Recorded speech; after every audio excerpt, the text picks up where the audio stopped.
ഇട്ടിട്ടുണ്ട്. അപ്പം അത് നമുക്ക് പാടി വെക്കാം കേട്ടോ.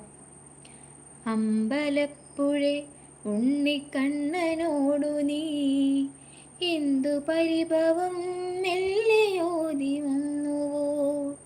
കൽവിളക്കുകൾ പാതി മിന്നി നിൽക്കവേ എന്തു നൽകുവാൻ എന്നെ കാത്തു നിന്നു നീ. തൃപ്രസാദവും മൗന ചുംബനങ്ങളും പങ്കുവയ്ക്കുവാനോടി വന്നതാണു ഞാൻ. രാഗചന്ദനം നിന്റെ നെറ്റിയിൽ തൊടാൻ ഗോപകന്യയായി ഓടി വന്നതാണു ഞാൻ.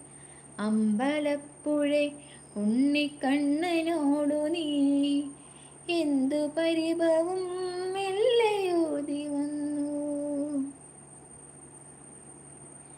ഇനി അടുത്തൊരു പാട്ടും കൂടെ